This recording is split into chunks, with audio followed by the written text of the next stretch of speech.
Olá, estamos começando mais um programa coletivo aqui pela TV Guarujá, canal 11 da NET, também pela Itapema TV a cabo, canal 9 e pela internet, não é? tvguarujá.com.br e, é claro, pelo Facebook, curta a página Facebook/O Coletivo, tá bom? Bom, no programa dessa semana a gente vai falar um pouquinho sobre as leis trabalhistas, não é? Sobre a atual situação do trabalhador. Quem vai nos ajudar nesse bate-papo, professor e também diretor do Sindicato dos Funcionários Públicos da Prefeitura de Guarujá, professor Joel Garcia. Tudo bem, Joel? Obrigado pela presença mais uma vez. Tudo bem, Lauro. Eu que mais uma vez agradeço o convite e fico aqui muito à vontade de participar do seu programa, até porque nós temos aí praticamente ideias muito parecidas. Tá certo, o nosso programa, né? Eu vou para o intervalo agora, pessoal, né, pediu o intervalo agora, logo no início, daqui a pouquinho a gente volta batendo papo com o Joel. Já, não sai daí não.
Na Cia do Lazer, criamos e produzimos mesas de jogos com designer de alto padrão. Fabricamos mesas e acessórios com estilo elegante e de comprovada durabilidade. Dispomos também de peças para reposição e manutenção. Possuir mesas de jogos em sua casa ou comércio ficou mais barato do que você imagina. Temos ótimos preços e pagamentos facilitados. Cia do Lazer no Guarujá. Avenida Desembargador Plínio Carvalho Pinto, 812, em Guarujá. WhatsApp 15 98171 1205. Cia do Lazer, agora também na Baixada Santista.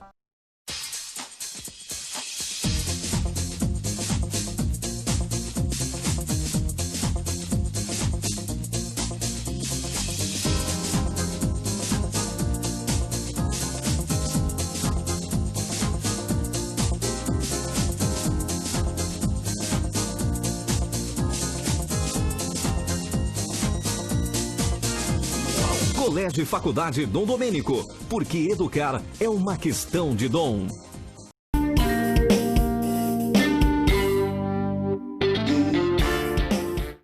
Daí estamos de volta com o programa Ambiente Social. Essa semana a gente vai falar um pouquinho sobre a atual situação do trabalhador no Brasil. Professor Joel Siqueira. Professor, a partir de 2015 houve aí uma reforma trabalhista, não é? O trabalhador perdeu alguns direitos. Como é que está essa situação hoje aí, 2 anos depois? Olha, Lauro, para o trabalhador especificamente, as estatísticas mostram que o desemprego não diminuiu, até porque toda a propaganda daquelas pessoas que estavam defendendo a reforma trabalhista, que era o quê? Que o custo do Brasil iria diminuir e ia gerar mais emprego. E isso não aconteceu, muito pelo contrário. Eu vou te responder dando o exemplo do que está acontecendo agora, nesse momento, na Prefeitura do Guarujá.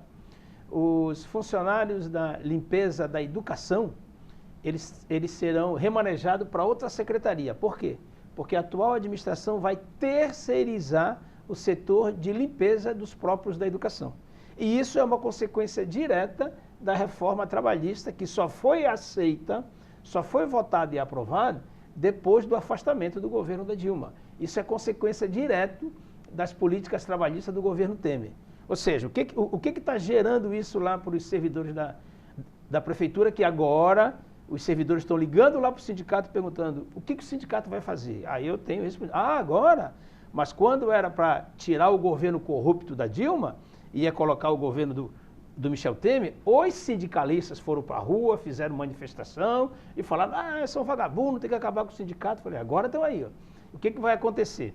Eles vão remanejar os funcionários da educação para outra secretaria, vão contratar uma empresa terceirizada e vão contratar trabalhadores com direitos trabalhistas muito inferior àquele direito trabalhista que nós temos hoje.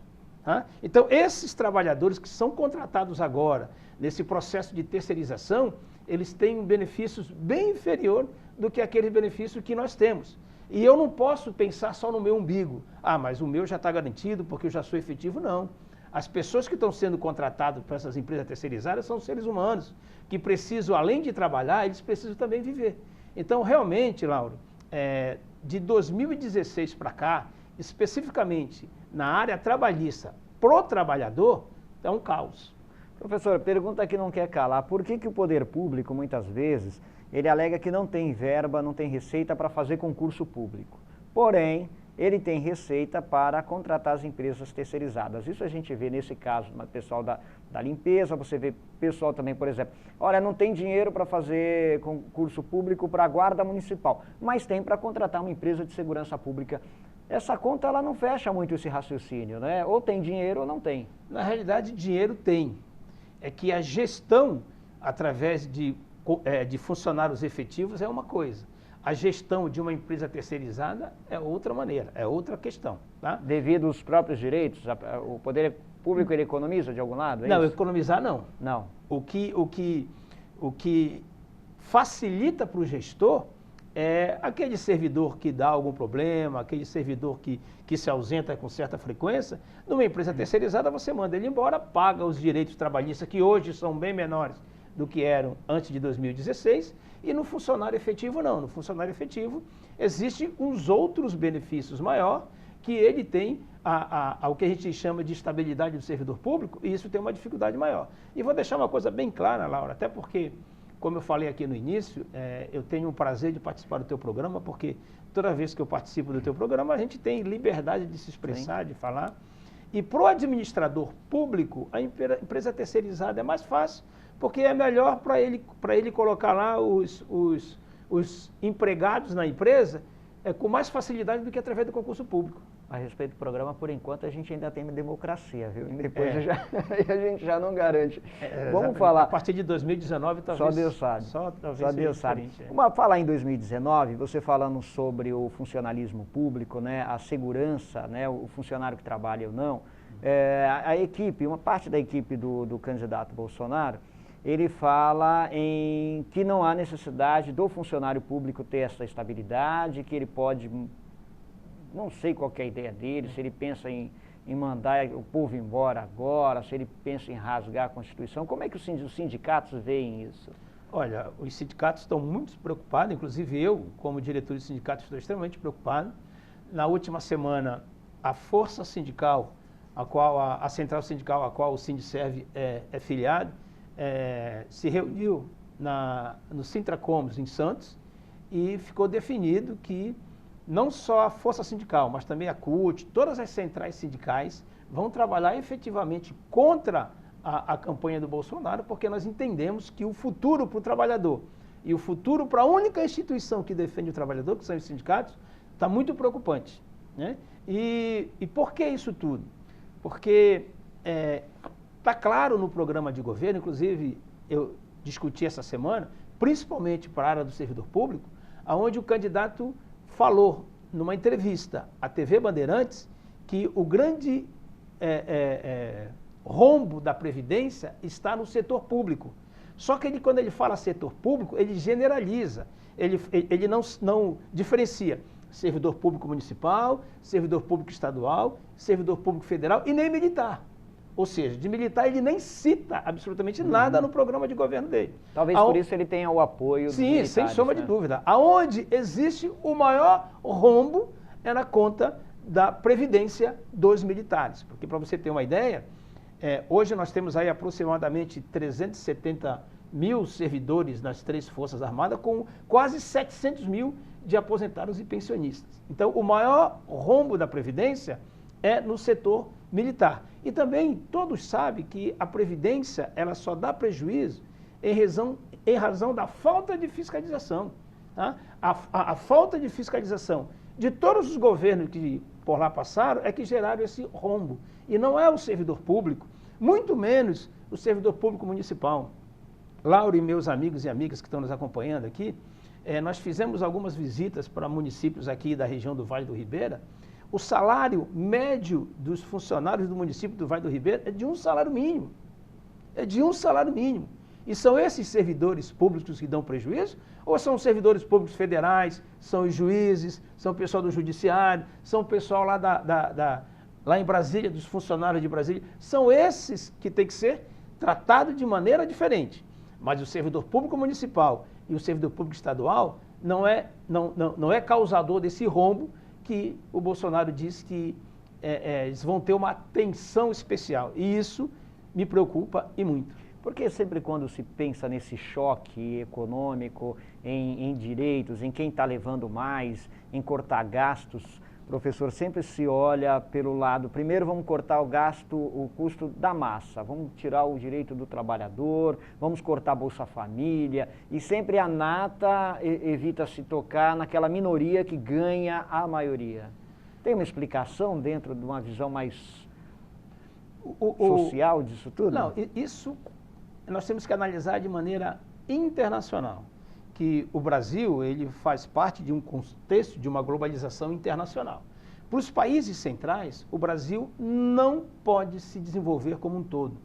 O Brasil tem que ser um país de mão de obra barata e um país que exporta matéria-prima. O Brasil não pode avançar mais do que isso. O Brasil não pode sentar em igualdade de condições com os Estados Unidos, com a Inglaterra. A partir do momento que isso ocorre, eles começam a dificultar o crescimento e o fortalecimento do Brasil. Então, a melhora das condições de vida dos menos favorecidos gera toda uma rediscussão desse processo de globalização internacional. O trabalhador brasileiro, o salário mínimo no Brasil não pode ser um salário mínimo em igualdade de condições com o salário mínimo na Europa. Porque o custo Brasil que eles falam aqui, que nisso não existe, o custo Brasil, na realidade, com a valorização da mão de obra menos favorecida, vai fazer com que esse custo Brasil melhore, só que diminua o lucro dos grandes capitalistas. Essa é uma visão tão clara, só que é difícil de nós enxergarmos isso. Por quê? Porque no teu programa ainda, Lauro, felizmente, como nós aguardamos um pouquinho a propaganda que passa aqui, não é a propaganda de multinacional, não é a propaganda do sistema financeiro. Porque se fosse propaganda de multinacional do sistema financeiro, tu não estaria me chamando aqui para a gente discutir isso. Esse processo de que o Brasil, no processo de globalização internacional, tem que ser fornecedor de mão de obra barata. Porque eles não iriam te permitir fazer isso. Tá? Agora, porque essa discussão não acontece na Globo, não acontece no SBT. Eu nunca fui chamado na Globo, nem no SBT, nem na Bandeirantes, para fazer essa discussão. Nem eu e nenhum sociólogo. Por quê? Porque quem mantém esses meios de comunicações, eles mantêm essa estrutura de mão de obra barata para uma exploração de um processo de capitalismo internacional. Talvez por isso que distribuição de renda seja uma heresia para parte da sociedade. Nós vamos para o intervalo agora, o professor falando em intervalo, vamos lá para o intervalo. Alguém tem que manter o programa no ar. Daqui a pouquinho a gente volta, não sai daí não.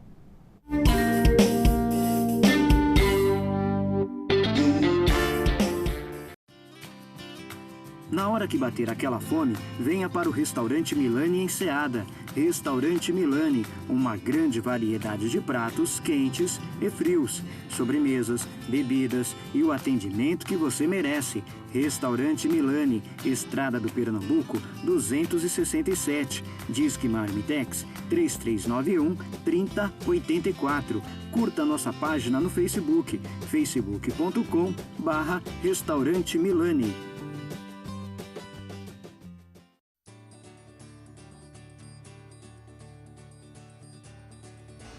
Bom dia, estamos aqui da Ótica Fitch de Carvalho para mais uma dica. Queremos falar para os senhores pais que sempre é bom levar os seus filhos ao oftalmologista. para fazer uma consulta, que assim ele poderá verificar se há necessidade dele usar ou não um óculos. Para tirar todas as dúvidas, consulte o seu médico oftalmologista.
Triste, angustiado, cheio de problemas e sem ninguém para conversar.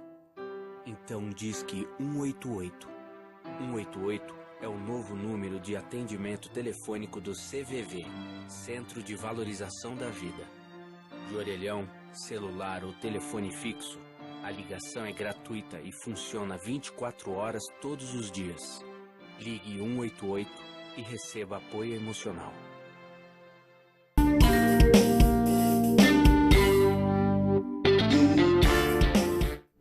Daí estamos de volta com o programa Coletivo, hoje batendo um papo com o professor Ozuel Siqueira, professor e diretor do Sindicato dos Funcionários Públicos de Guarujá. Nós estamos falando, é claro, sobre a atual situação do trabalhador, dos sindicatos no Brasil. Professor, a gente estava falando das reformas, do Temer, de todo o golpe. Você acredita que a possível eleição de um Bolsonaro pode ser a continuidade do governo Temer, não? Como algumas pessoas insistem em afirmar? Olha, infelizmente, eu acredito que vai ser uma continuidade do governo Temer e em algumas áreas, principalmente na área trabalhista e nas áreas sociais, será uma continuação de um pior, infelizmente. Na minha humilde opinião, viu, Lauro, eu respeito muito a opinião das pessoas. Num processo democrático, nós temos que respeitar o que o outro fala, o que o outro pensa, mas eu particularmente, e na minha experiência desde 2011 no mundo sindical, eu realmente estou enxergando um futuro não muito promissor na questão social e na questão trabalhista. E isso me deixa muito preocupado, tá? Até porque, historicamente, é cíclico que o Brasil passe por momento de avanço na sua área social e em retrocesso.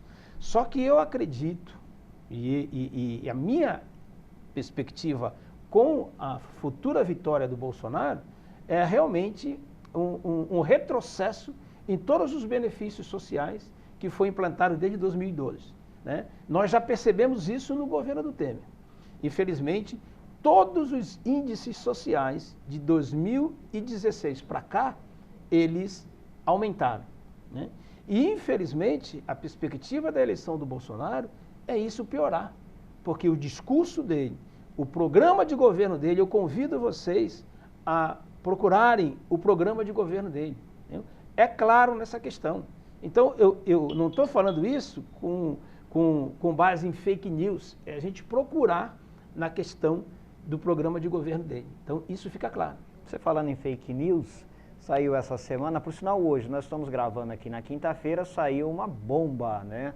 Na Folha de São Paulo, a matéria que diz que em 156 empresas investiram 12 milhões de reais com uma empresa de publicidade via WhatsApp e Facebook, uma empresa americana e uma empresa brasileira.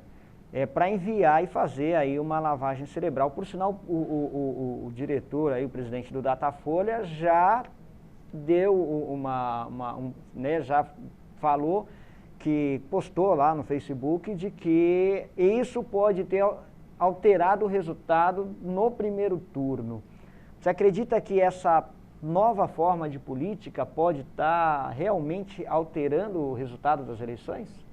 Eu sinceramente acredito que sim. Inclusive o PDT hoje já disse que vai entrar também com recurso suspendendo. Eu não acredito muito, né? Mas eu acredito que as redes sociais foram extremamente importantes para esse processo de fortalecimento do grupo do Bolsonaro. Eu até escrevi sobre isso, né, que é o tsunami do PSL. Né? O crescimento do PSL destruiu o PSDB, destruiu o MDB, destruiu o Democrata. Nenhum deles esperava que isso acontecesse. Né? Com o golpe de 2016, tanto o PSDB quanto o MDB esperavam que agora em 2018 eles tivessem a ascensão. E eles deram não um tiro no pé, eles deram aí, usando o linguajar do Bolsonaro, eles usaram uma metralhadora no pé e arrebentaram o seu partido. O PSDB provavelmente também não vai eleger o governador do estado de São Paulo. O PSDB será o partido que mais irá perder nesse processo eleitoral de 2018. E foi ele, o PSDB, o causador de toda essa crise política por não ter aceito a derrota em 2014. Isso não coloca um ponto de interrogação nas pessoas que dizem assim, existe um antipetismo, mas na realidade o PT, ele elegeu uma grande bancada no Congresso, né, também aqui em São Paulo também. Em termos individuais, lá é o partido que mais vai ter número de vereadores. Em termos de governador do estado, o PT elegeu vários governadores e ajudou a eleger vários governadores, né? Mas só que em nível federal, realmente, eu acredito que o Partido dos Trabalhadores, eu não sou filiado ao PT, viu, Lauro? Deixar uma coisa bem clara.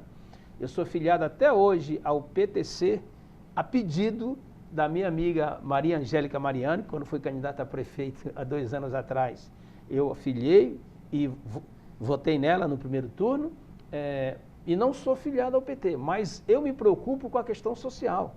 Como eu já disse aqui no início, eu não me preocupo com o meu umbigo, eu me preocupo com aqueles que mais necessitam, que é onde o Estado tem que atacar, onde o Estado tem que investir a sua política pública. E foi isso que aconteceu pela primeira vez na história do nosso país a partir de 2002. Está claro, a ONU mostra isso, a OEA mostra isso, a Unicef mostra isso, mas infelizmente a partir de 2016, esses índices que eu estou aqui elevando, a partir de 2016, todos eles caíram. Tá? E a gente não consegue entender como é que agora a gente tem todo esse preconceito contra um partido que melhorou a vida dos menos favorecidos. Não seria, hoje a imprensa coloca que isso em grande parte se deve a essa campanha de fake news trazida por uma agência norte-americana com investimento de 12 milhões de reais, feito por 156 empresas brasileiras. Não é estranho, professor, que grupos que se dizem patriotas busquem apoios americanos para essa interferência numa eleição? Exatamente. Por que americano e por que grandes empresários? Eles não vão estar representando o trabalhador. E está claro isso, meu amigo e minha amiga trabalhadora. Infelizmente, você tem ainda até o dia 28 para refletir com muita calma. Todo esse investimento de empresa norte-americana, e de grandes empresários, é para beneficiar os patrões, não é para beneficiar o trabalhador. Infelizmente, no Brasil, tem muitos trabalhadores que pensam como patrão. E quando a gente fala dos grandes empresários, nós não estamos falando daquele comerciante da esquina, daquele cara que tem uma empresa que tem 10, 15 funcionários. Nós estamos falando dos grandes capitalistas, que fazem parte de, no máximo, 2% da população brasileira. Agora, fica aí na dúvida, né, do que vem para o dia 28, né? Dia 28 é ano de eleição. É engraçado você falando, professor, sobre esse preconceito contra as ações sociais, e hoje você vê muita gente, né, Você vê alunos que fazem ProUni, que participam do SISU, contra ferramentas que eles utilizam, né? O que acontece? Outra coisa absurda também que eu vi nas redes sociais, depois de findar o primeiro turno, as pessoas culpando mais uma vez o Nordeste, né? Os nordestinos, e quantos filhos de nordestinos, netos de nordestino, estavam culpando os nordestinos pela não vitória do Bolsonaro no primeiro turno. Então, isso é uma falta de visão social muito grande. Mas é muito preocupante, Lauro, e nós temos que tratar com muito carinho e pedir com muito carinho para as pessoas que acreditam na gente e que essa mudança para uma extrema-direita a partir de 2019 vai atingir diretamente a todos os trabalhadores do Brasil. E 60% da população brasileira ganha no máximo 2 salários mínimos. São esses que serão os mais atingidos pelo governo de direita, que é o que vai acontecer com a eleição do Bolsonaro. Vale lembrar que o pessoal faz muito paralelo com a Venezuela, coisa e tal, mas na Venezuela é um ditador, é um ex-militar, né? A semelhança ali está mais próxima para Bolsonaro do que para Haddad, né? Falando dos nossos vizinhos, há 2 anos atrás, também, todo mundo falava da Argentina. Sim. Que o governo da Argentina, com a eleição de um governo neoliberal na Argentina, iria avançar. Está aí, ó. Voltaram a pedir empréstimo para o Fundo Monetário Internacional. Eu, quando estudava História, cansei de fazer manifestação fora FMI, né? E o governo do PT, quando assumiu, tirou o FMI do controle da economia brasileira. E pode ter certeza que em 2019, do jeito que vão administrar a nossa economia, o FMI vai retornar para o Brasil. Tá certo. Tem algum interesse? Será americano na América Latina? Claro. Norte-americano? Extremamente. Está aí o nosso pré-sal. O pré-sal que foi embora. Gente, uma coisa que o pessoal não percebeu. No governo da Dilma, no governo do Lula, quando se descobriram petróleo na Câmara de Pré-sal, 10% de tudo que seria lucrado no pré-sal era obrigado a ter investido na educação. O governo Temer, quando assumiu, acabou com isso, tirou isso. Pesquisem. Gente, professor, vou agradecer a sua participação aqui no programa. Muito obrigado mais uma vez. É claro, está vindo bater esse papo com a gente. Desejar aí boa sorte para o Brasil, para todos nós, né? Para todos nós, Lauro. E mais uma vez, Lauro, eu agradeço o convite e agradeço a liberdade de fala do seu programa. Espero que o seu programa sempre continue nessa linha. Isso me preocupa muito a partir de 2019. Não por causa de você, sim, mas por causa das pessoas que vão administrar o nosso país. Gente, olha, numa casa, né, um pai de família, uma mãe, quando chega em casa, ela não pergunta quem que pagou a conta de luz, quem trabalhou, ela simplesmente chega e divide o alimento para todos, todos, né, utilizam dos serviços que tem ali naquela casa. Eu imagino que uma nação seja uma família, a gente tem que prestar muita atenção nisso. E, na realidade, o que uma nação produz é para todos, não é para meia dúzia. Não é? E qualquer tipo de intolerância a esse sentido, que todos possam ter direitos a trabalho, comida, é, no mínimo, estranho, né? Seja de qual candidato for. A gente pede sempre que a população, e a gente sempre tenta votar pela democracia, pelo diálogo e pela tolerância, tá certo? Para você um grande abraço e até o próximo programa. Até lá.